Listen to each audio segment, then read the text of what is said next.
चुड़ैल का बदला सबसे अच्छी कहानी।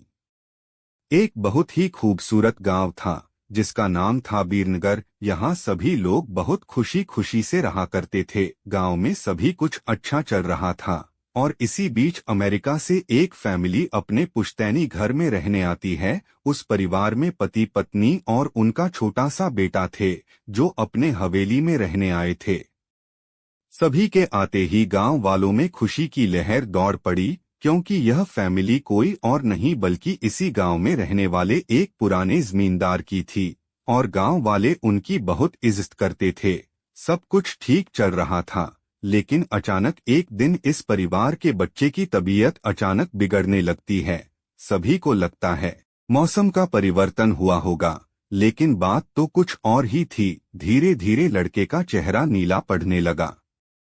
आनन फानन में परिवार ने डॉक्टर को बुलाया और डॉक्टर को भी कुछ समझ नहीं आया तो उसने पास में ही बने एक हॉस्पिटल में उन्हें स्वास्थ्य परीक्षण के लिए आमंत्रित किया ताकि बच्चे की बीमारी का पता लगाया जा सके। परिवार ने डॉक्टर की सलाह अनुसार हॉस्पिटल जाना जरूरी समझा। सारे परीक्षण होने के बाद भी कुछ नहीं हासिल हुआ। जैसे ही सारा परिवार गांव पहुंचा तो गांव के कुछ बुजुर्गों ने बच्चे की हालत देखकर उन्हें ओझा के पास जाने को कहा। आज भी गांवों में पुराने रीति रिवाज के अनुसार झाड़ फूंक करके इलाज करने की प्रथा कायम है।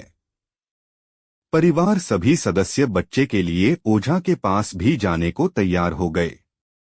गांव के पास ही पहाड़ी में एक बाबा रहते थे जो कि काली विद्या में भी माहिर थे।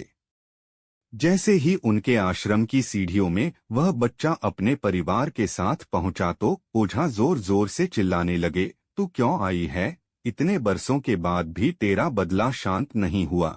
यह सब सुनकर बच्चे के माता पिता और गांव वाले दहशत में आ गए। उन्हें समझ नहीं आया कि बाबा को इतना क्रोध क्यों आ रहा है, जबकि उन्हें अभी तक कोई बात बताई नहीं गई। लेकिन बाबा तो काली माया में पारंगत थे।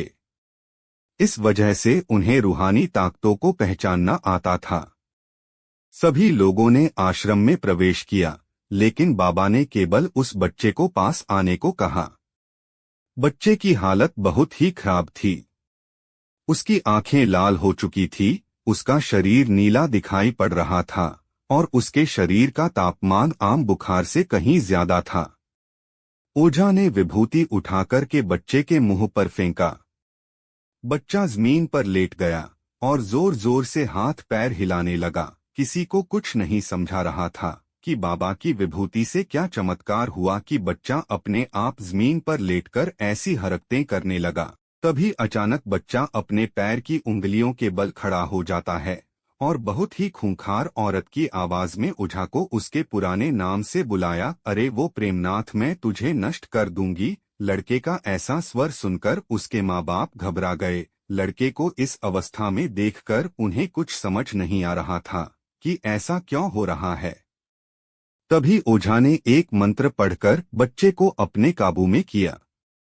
सारे गांव वाले ओझा से पूछने लग, बाबा ये सब क्या है?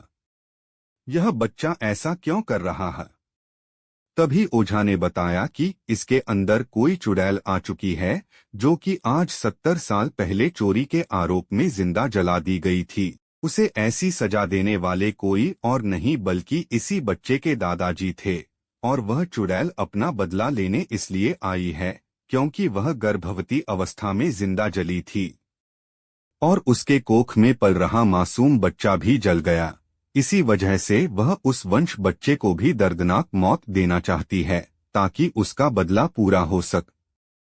ये सारी कहानी जानने के बाद उसके परिवार वाले ओझा के सामने गिड़गिड़ाने लगे और अपने बच्चे की जान की भीख मांगने लगे।